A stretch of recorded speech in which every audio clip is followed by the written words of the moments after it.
सभी साथियों को नमस्कार। आप सभी के सामने मैं एक कहानी जिसका शीर्षक है भाग्य बड़ा कि साहस प्रस्तुत करने जा रही हूँ। आशा है आप सभी को पसंद आएगी। एक बार की बात है, भाग्य और साहस में अचानक झगड़ा उठ खड़ा हुआ। भाग्य ने कहा, सबसे बड़ा मैं हूँ। मैं जब जिसे चाहूँ राजा से रंग बना दूँ और रंग से राजा बना दूँ। साहस ने कहा, छोड़ो छोड़ो, सबसे बड़ा तो मैं हूँ। जिस आदमी में ताकत ना हो, साहस ना हो, वह कुछ नहीं कर सकता। जिसमें साहस हो वही सुखी होता है, इसलिए मैं तुमसे बड़ा हूँ। चलो चलो, भाग्य ने मुंह बितका कर कहा। कोई कितना भी साहसी क्यों न हो, यदि उसके भाग्य में सुख नहीं है तो उसे साहस के बल पर सुख कदापि नहीं मिल सकता। किसी के भाग्य में कितना भी सुख लिखा हो, लेकिन यदि वह साहसी नहीं है तो वह कभी सुखी नहीं हो सकता। उदाहरण देते हुए साहस ने कहा, मान लो किसी के भाग्य में लिखा है कि उसे जंगल में अपार धन मिलेगा। अब अगर उस आदमी ने साहस ही नहीं होगा, साहस होगा तभी तो वह जंगल में जाएगा। इसका सीधा अर्थ यह हुआ कि साहस भाग्य से बड़ा है। होते होते बहस लंबी होती चली गई। भाग्य अपने को तरह तरह की मिसालें देकर बड़ा बताता और साहस उसकी दलीलों को काटकर अपना बड़ा होने की बात कहता। लेकिन इस तरह एक दूसरे के कहने भर से तो कोई बड़ा नहीं हो जाता। आखिर दोनों के बीच यह तय हुआ कि यह झगड़ा निपटाने के लिए किसी तीसरे से फैसला कराया जाए। जिसे वह बड़ा कह दे उसी को बड़ा मान लिया जाए। हाँ, यह तो ठीक है, भाग्य ने कहा। चलो हम किसी आदमी से ही इस बात का फैसला कराएं। किससे कराया जाए, यह दोनों के लिए अब समस्या थी। दोनों कुछ देर सोचते रहे। बड़ी देर के बाद साहस ने ही सुझाया, पृथ्वी पर राजा विक्रमादित्य बड़े ही प्रतापी राजा माने जाते हैं। हम लोगों को उन्हीं के पास चलना चाहिए। चलो यह भी ठीक है, भाग्य ने कहा। मैंने भी सुन रखा है कि राजा विक्रमादित्य बड़े ही दानी और धर्मात्मा मनुष्य हैं। हाँ, साहस ने चलते हुए कहा, राजा विक्रमादित्य वास्तव में सत्यवादी हैं, न्यायी भी हैं। अब जो फैसला करेंगे ठीक ही करेंगे। और दोनों पहुंच गए राजा विक्रमादित्य के दरबार में। राजा विक्रमादित्य सिंहासन पर बैठे थे। राजसभा में सभी आसनों पर बड़े बड़े पंडित ज्ञानी मौजूद थे। धर्म चर्चा चल रही थी। कोई वेदों की बातें कर रहा था तो कोई पुराणों की। सोने के सिंहासन पर बैठा राजा विक्रमादित्य ध्यान से सबकी बातें सुन रहा था। उसी समय आ पहुंचे भाग्य और साहस।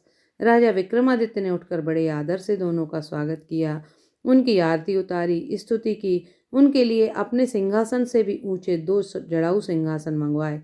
भाग्य और साहस जब उन सिंहासनों पर बैठ गए तब राजा विक्रमादित्य ने हाथ जोड़कर कहा, आप लोगों का दर्शन पाकर मैं सचमुच धन्य हो गया। कहिए, आप दोनों की मैं क्या सेवा करूं? भाग्य ने प्रसन्न होकर कहा, राजा, तुम्हारे स्वागत सत्कार से हम बड़े प्रसन्न हुए हैं। तुम केवल एक बात का फैसला कर दो, बस।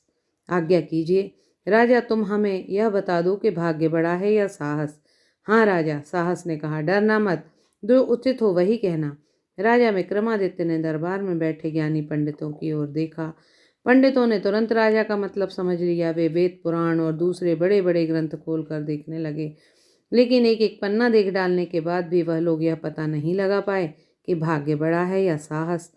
अब तो राजा विक्रमादित्य बड़े चक्कर में पड़ा। आखिर उनसे कहे तो क्या कहे। भाग्य ने, उसके पास सब कुछ था, राजपाट, हाथी, सेना, घोड़ा, हाथी घोड़ा, सेना, सिपाही, यश, कीर्ति, वह सब कुछ भाग्य के कारण ही तो था। लेकिन राजा विक्रमादित्य आखिर राजा था, वीर था। एक बार तो यमराज से भी जूझ पड़ने का उसमें साहस था। फिर वह साहस को कैसे छोटा कहे। उधर भाग्य था कि जल्दी मचाए हुए था। बोलो राजा, हमारा फैसला कर दो, फिर हम चलें। हाँ राजा, साहस ने भी हौसला बढ़ाते हुए कहा, डरते क्यों हो? जो बड़ा है उसे बड़ा कह दो, जो छोटा है उसे छोटा कह दो। बोलो, जल्दी बोलो। राजा विक्रमादित्य ने हाथ जोड़कर कहा, आप दोनों के झगड़े का मैं फैसला तो कर सकता हूँ, पर मुझे सोचने के लिए थोड़ा सा वक्त दीजिए। कितना सा वक्त? भाग्य और साहस ने एक साथ पूछा। राजा ने सोच समझ कर कहा, मुझे 6 महीने का समय दीजिए। ठीक 6 महीने बाद आप लोग आ जाइए, तब मैं अपना फैसला सुना दूंगा। अच्छी बात है, अब हम 6 महीने बाद ही आएंगे, पर उस दिन भी हमें टाल मत देना। नहीं नहीं, उस दिन जरूर फैसला सुना दूंगा। भाग्य और साहस उठकर चले गए। राजा विक्रमादित्य सोचने लगा, यहाँ राजमहल में तो हर प्रकार का मुझे सुख है, किसी भी चीज की इच्छा करते ही तुरंत मिल जाती है।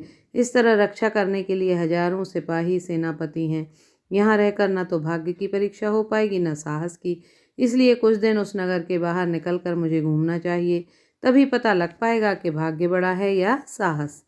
बस उधर भाग्य और साहस दरबार से निकले, इधर राजा विक्रमादित्य भी राजपाट मंत्रियों को सौंपकर अकेला ही निकल पड़ा, यह सोचते हुए कि देखें अब भाग्य साथ देता है या साहस।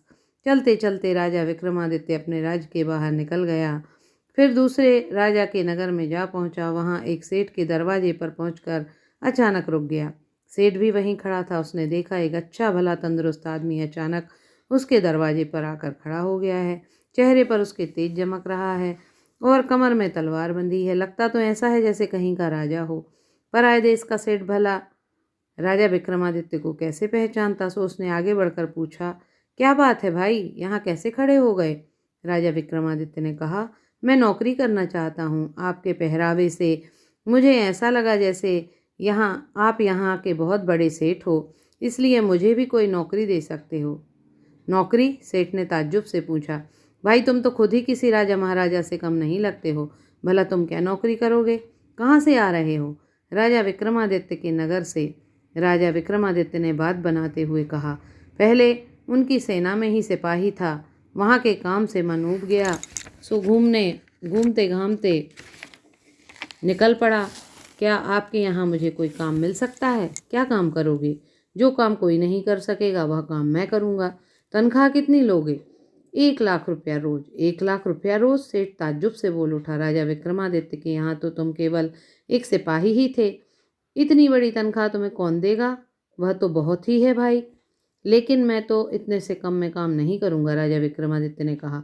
वहाँ मेरी किसी ने कदर नहीं की, इसलिए तो मैं वहाँ से छोड़कर आया हूँ। और फिर सोचो जरा, काम भी तो ऐसा करता हूँ जिसको दूसरा कोई ना कर सके। सेठ सोचता रहा, एकाएक बोल पड़ा, ठीक है, मुझे मंजूर है, मैं तुम्हें 1 लाख रुपए रोज दूंगा। मेरे यहाँ तुम्हारी नौकरी पक्की हो गई। बस राजा विक्रमादित्य उसी दिन से सेठ के यहाँ, लेकिन मैं इससे कम में काम नहीं करूँगा। राजा विक्रमादित्य ने कहा, वहाँ मेरी किसी ने कदर नहीं की, इसलिए तो मैं वहाँ से छोड़कर आया हूँ। और फिर सोचो जरा, काम भी तो ऐसा करता हूँ जिसे कोई दूसरा ना कर सके। सेठ सोचता रहा, एकाएक बोल पड़ा, ठीक है, मुझे मंजूर है, मैं तुम्हें 1 लाख रुपए रोज दूंगा।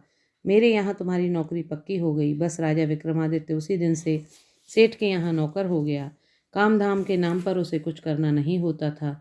दिन भर बस बैठा रहता और सांझ को सेठ से 1 लाख रुपए गिनवा लेता। राजा विक्रमादित्य रोज सेठ से 1 लाख रुपए लेकर आधा तो गरीब दुखियों को दान कर देता, आधे का आधा करके मंदिर में जाकर देवी देवताओं को चढ़ा देता। फिर जो आधा बचता उसमें से आधा बुरे समय के लिए निकाल कर रख लेता और शेष रुपयों से ठाठ से अपना खर्च चलाया करता। इसी तरह दिन बीतते गए। एक बार की बात है, सेठ को दूसरे देश में व्यापार के लिए बाहर निकलना पड़ा। उसने बड़े बड़े जहाज़ों में खूब माल खरीद कर लदवाया और समुद्र के रास्ते किसी दूसरे देश की ओर चल पड़ा। चलते समय उसने विक्रमादित्य को भी अपने साथ ले लिया। दुर्भाग्य की बात, जहाज बीच समुद्र में पहुंचा था कि एकाएक अटक गया। मल्लाहों ने बड़ी हिम्मत की, बड़ा जोर लगाया, पर जहाज न अंगुल भर आगे सरका न पीछे खिसका। अब तो राजा भी बहुत घबराया। उसने राजा विक्रमादित्य की ओर देखकर कहा, भाई मैं तुम्हें रोज 1 लाख रुपए तनख्वाह देता हूँ। तुम्ही ने तो कहा था कि जो काम कोई ना कर सकेगा उसे तुम करोगे। जरा देखो तो, यह समुद्र के बीच में जाकर यह जहाज न जाने कैसे एकाएक अटक गया है और कोई भी इसे हिलाने में समर्थ नहीं है। अब तुम ही इसे किसी तरह यहाँ से आगे खिसकाओ। हुक्म पाते ही राजा विक्रमादित्य तैयार हो गया। उसने पानी में उतरकर अपनी पूरी ताकत से जहाज को जोर से धक्का मारा। धक्का इतना तेज लगा था कि पूरा जहाज हिलकर अपनी जगह से न केवल सरक गया बल्कि दूर निकल गया। राजा जहाँ के तहाँ रह गया। खैर, यह तो जो हुआ सो हुआ। ताज्जुब की बात यह हुई कि जिस जगह जहाज फंसा था वहाँ नीचे जाने के लिए राजा को सीढ़ियाँ दिखाई पड़ी। उसने सोचा, भला समुद्र में सीढ़ियाँ किसने बनवाई होंगी? इसमें जरूर कोई भेद है, पता लगाना चाहिए। राजा विक्रमादित्य तुरंत सीढ़ियाँ उतरने लगा। उधर सेठ के हुक्म से जहाज को रोक दिया और राजा को पानी में से बाहर निकल आने का इंतजार करने लगे। जब बहुत देर तक राजा दिखाई नहीं दिया तो सेठ ने समझा वह जरूर समुद्र में डूब गया है और ज़्यादा इंतजार करना बेकार समझकर वह अपना जहाज लेकर आगे निकल गया। इधर राजा विक्रमादित्य जैसे जैसे सीढ़ियाँ उतरता जाता, पीछे की सीढ़ियाँ एकाएक गायब होती जा रही थी। ज्यों ही वह आखिर सीढ़ी उतरा त्यों ही राजा विक्रमादित्य ने ताज्जुब से देखा कि समुद्र के नीचे एक बड़ा भारी और शानदार महल बना हुआ है। महल के सामने ही एक बगिया है जिसमें एक बहुत ही सुंदर राजकुमारी अपनी सहेलियों के साथ बैठी हुई है। राजा विक्रमादित्य को देखते ही वह राजकुमारी पास आ गई और कहने लगी, मैं पाताल लोक की राजकुमारी हूँ, तुम्हें देखकर मोहित हो गई हूँ, तुम मेरे साथ विवाह कर लो। राजकुमारी सचमुच संगमरमर की गुड़िया जैसी सुंदर लग रही थी। राजा विक्रमादित्य को भला क्यों ऐतराज होता। उसने तुरंत राजकुमारी से विवाह कर लिया और वहाँ सुख से रहने लग गया। लेकिन वह सुंदरी पाताल लोक की राजकुमारी नहीं बल्कि जादूगरों की राजकुमारी थी। इतना सुंदर रूप तो उसने लोगों को मोहने के लिए बनाया हुआ था। इसी तरह मोहित करके पहले तो ब्याह करके वह उन्हें रोक लेती और फिर साल भर बाद उन्हें अपने देवताओं की बलि चढ़ा देती। जादूगरनी राजकुमारी के यहाँ हजारों दासियाँ थीं, उनमें से एक दासी बड़े ही दयालु स्वभाव की थी। उसे राजा विक्रमादित्य पर बड़ी दया आई।